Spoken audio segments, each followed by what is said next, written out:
Hello, everyone, and welcome to At Barrons. I'm Andy Serwer, and welcome to our guest, Steve Swartz, CEO of Hearst. Steve, so nice to see you. Great to be here. So you recently announced some results for the year for the company. Revenue of $13 billion, up 9% from the prior year. 50% of the profits of the company now come from non-consumer parts of the business.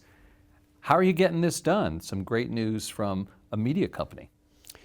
Well, I think the key for us is diversification, and really it's been the key for us since the company started. You know, William Randolph Hearst started us in the newspaper business, pushed us into magazines, tried many other things, and before he died, he bought one of the first television stations, so he very much believed in it.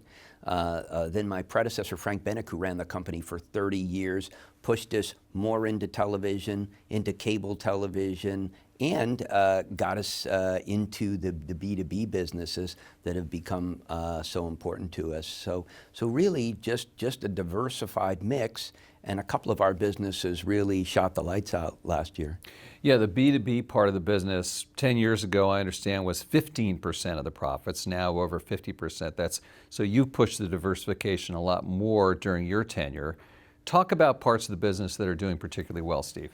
Well, I don't know that I pushed it more, but I mean, I think that you know, some of the businesses we bought have gotten a lot bigger, and yes, we are very focused. And I think the whole company, our board, everybody, our chairman, Will Hearst, everybody is really into that. You know, we are both now a B2B business and a consumer media business. We're still very proud of our consumer media businesses. But for us, last year, our Fitch Group, which biggest business there is the Fitch bond rating business, just had a spectacular year. It was a very good bond market, but you know, our folks just did a great job. I think they've been taking market share. Their analysis, I think, is respected around the globe, and they had a fabulous year. And then our 35 Hearst television stations, local television stations, had a great year. Yes, helped by the fact that it was a political year and they got a lot of political advertising. But you know, we're number one in most of our markets, and it's a business that we're good at. Yeah, you did warn a little bit about the coming year because of that big bump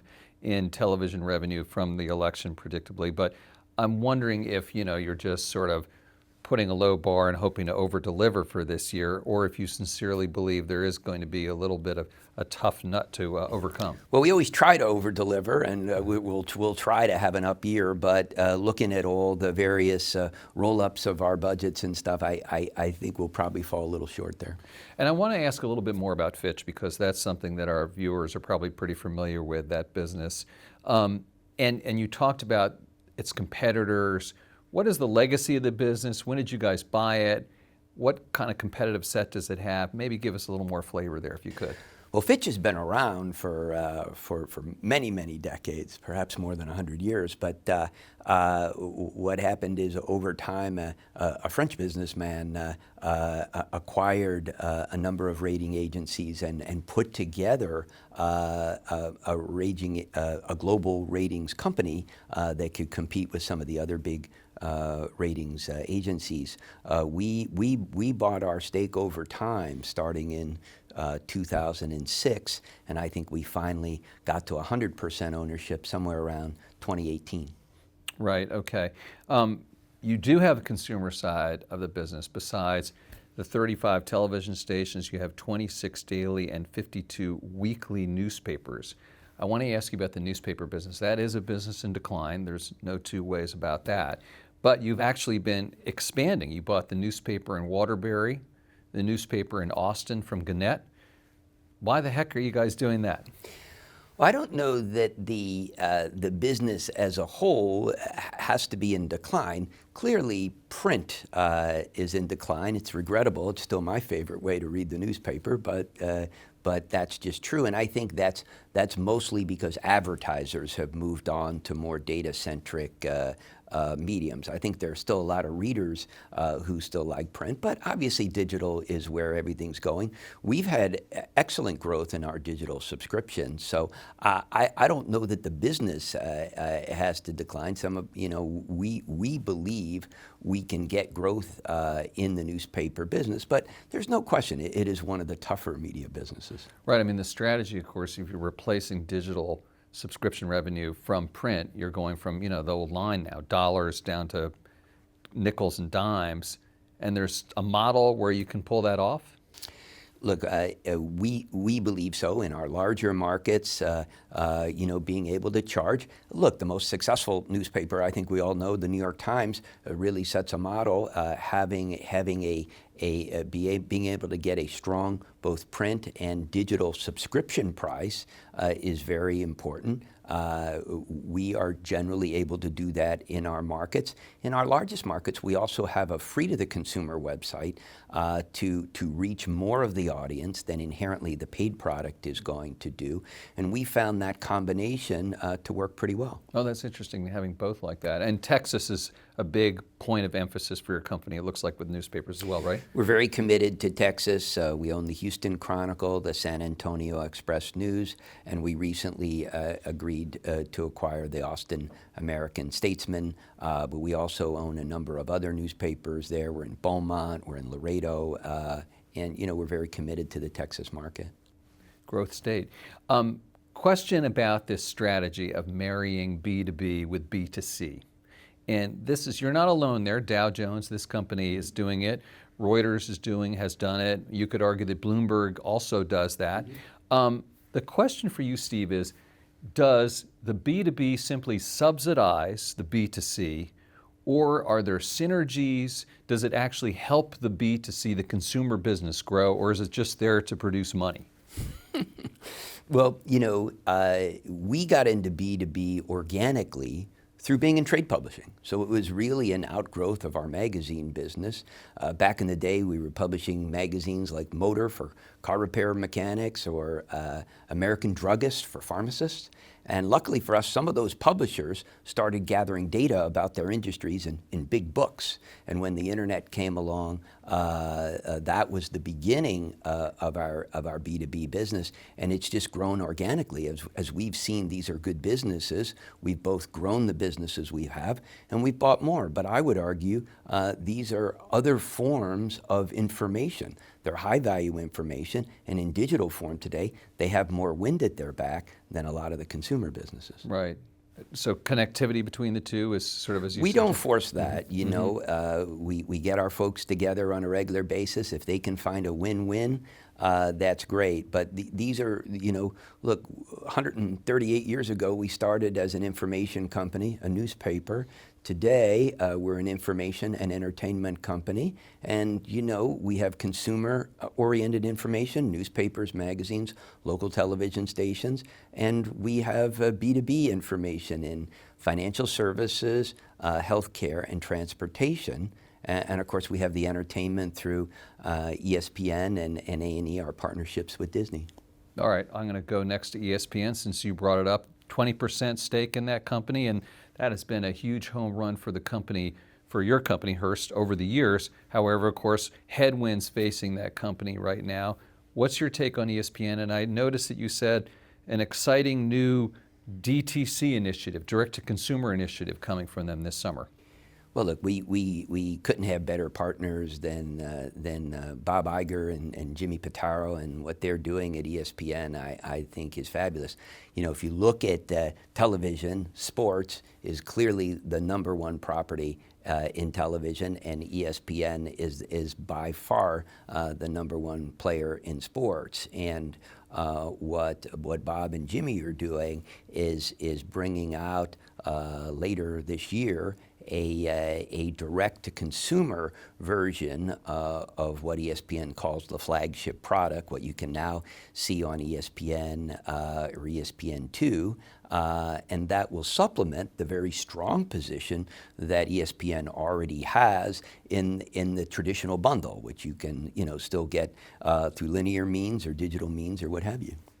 I'll be fascinated to see that because I'm a big consumer of ESPN and I use their on-demand services. So to have something even more than that, I'm intrigued. So stay tuned, I guess, as they say in the business. Maybe the most high-profile part of your business, though, is magazines, and it is just an incredible stable of publications: Cosmopolitan, Esquire, Good Housekeeping, Town & Country, Harper's Bazaar, 17, Men's Health, Runner's World, Road and Track, and I'm not even done with half of them, I think. I mean, it's just, how is that business doing, and I'm rooting for the titles, quite honestly, because they're part of my lifetime. I mean, and it's really kind of remarkable.